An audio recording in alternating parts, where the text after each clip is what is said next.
이틀 전 갑작스럽게 세상을 떠난 배우 이성균 씨의 발인식이 오늘 오전에 엄수됐습니다. 유족과 영화인들이 고 이성균 씨의 마지막 길을 배웅했다고요?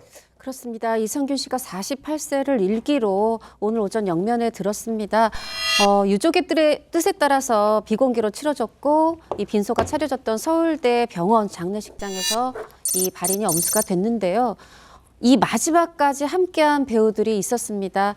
영화 체포왕, 또 미스터주 함께했던 이성민 씨, 또 킹메이커 함께했던 설경구 씨, 또 끝까지 나 함께했던 조진욱 씨, 내 안의 모든 것 함께했던 류승룡 씨, 이런 많은 배우들이 마지막 가는 길까지 함께했고요. 저도 정말 이 전하는 마음이 착잡한데요. 이 중학생인 아들이 정말 너무 환히 웃고 있는, 그래서 더 슬픈 이 고인의 영정 사진을 안고 앞서갔고요.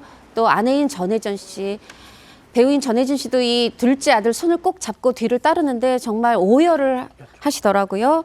그렇게 끝까지 이제 다 함께 많은 사람들이 지켜보는 가운데 저렇게 지금 보시는 것처럼 수원 영화장으로 이제 갔고요. 팬들도 함께 했습니다. 그 장례식장 벽에 메모들을 저렇게 보시는 것처럼 써서 붙였는데요. 굿바이 나의 아저씨, 영원히 사랑합니다. 이제 편히 쉬세요. 이런 글들, 상가 고인의 명복을 빕니다. 이런 글들이 이제 고인을 애도하고 유족의 마음을 조금이라도 달랬으면 하는 그런 제 생각입니다.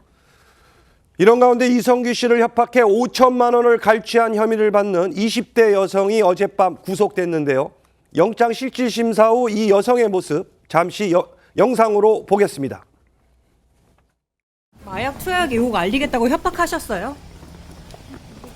5천만 원 받으셨나요? 유흥업소 실장과는 어떤 관계세요? 실장과 근무하셨나요? 아이는 왜 데려오셨어요? 실장도 협박하셨어요? 고 이성균 씨께 할 말 있습니까? 이 여성 아기를 안고 와서 영장심사를 받았지만 결국 구속이 내려졌습니다. 네, 법원에서 도주 우려와 증거인멸 우려가 있다라고 판단을 해서 구속영장을 발부한 것으로 보입니다. 이 여성 이미 사기죄로 실형을 선고받은 전력이 있고 앞서 이성균 씨에게 3억을 갈취한 혐의를 받고 있는 구속 상태의 이 유흥업소 여실장과 교도소에서 처음 만나서 알게 된 뒤에 윗집에 살면서 친분을 유지한 것으로 알려지고 있는 여성인데요. 말씀드린 것처럼 아이를 안고 지금 영장실질심사에 출석하는 모습이 상당히 충격적이었는데 아마 법원에서 모성 보호적인 어떤 측면을 한 번 더 고려한다든가 또 아이가 있으면 도주를 쉽게 하기 어려울 것이라고 생각을 해서 도주 우려가 낮다고 판단할 가능성을 염두에 두고 아이를 안고 저렇게 출석한 것은 아닌지 의심되는 상황인데 오히려 아이를 저렇게 방패막이로 삼는 것이 진정한 모성인가에 대한 의문을 제기하여서 역효과가 났을 수도 있다는 생각이 들고요. 지금 아이 나이가 어떻게 되는지 제가 정확히 알 수는 없지만 만 18개월 미만의 연령이라고 하면 구치소에서도 이 아이를 양육을 할 수가 있거든요. 그래서 이런 부분이 크게 영향을 미치지 못한 것이라는 생각이 듭니다. 자, 이 아기를 안고 법원에 출석한 모습 저는 개인적으로 처음 보는 것 같은데, 자, 백 변호사님, 이미 경찰이 체포한 상태라서 불가피하게 아이를 누구 맡길 수 없으니까 안고 온 거다 이렇게 봐야 될까요? 네, 저도 이 언론에서 나타난 이분의 모습을 보고 굉장히 처음에 충격을 많이 받았는데요. 아동복지법 제17조 제5호에 의하면 아동의 정신건강이나 발달에 부정적인 영향을 끼치는 행위를 아동학대로 금지를 하고 있습니다.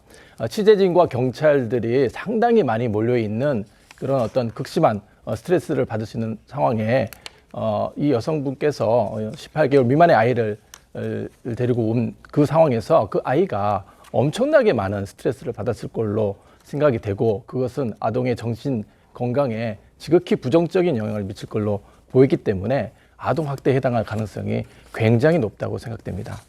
알겠습니다. 이 여성 이성균 씨뿐만 아니라 이 다른 남성에게도 돈을 갈취한 사실이 드러났다면서요? 예, 그렇습니다. 이 여성이 지금 국민일보 등의 보도에 따르면 직장인들이 주로 사용하는 동호회 앱이 있는데 그 앱을 통해서 남성들을 만나가지고 총 수억 원을 갈취한 사실이 지금 전해지고 있는데요. 남성들한테 뭐라 그랬냐면 이 여성이 이제 임신을 했는데 복수의 남성들한테, 한 명이 아니라 복수의 남성들한테 이 내 아이의 아버지가 당신이다 라고 하면서 뭐 중절 수술 비용이 필요하다, 뭐 아이가 안전하게 태어나려면 병원 비용이 필요하다, 뭐 양육비가 필요하다, 이런 등등의 이유로 돈을 요구를 한 거예요. 그래서 올해 1월 달에 실제로 출산을 하긴 했는데 이 복수의 남성들이 양육비를 저마다 내게 된 것이고, 그래서 한 사람당 적게는 수백만 원, 많게는 수천만 원, 이렇게 돈을 입금하게 됐는데 복수의 남성들이 다 친부일 순 없는 거잖아요. 그러니까 한 명을 제외한 나머지 사람들이 사기를 당했다는 의혹이 제기도 있는 것이고, 일부 남성들은 지금 이 여성을 사기 혐의로 고소할 예정이라고 합니다. 알겠습니다. 이성규 씨 다시 한번 삼가 고인의 명복을 빕니다.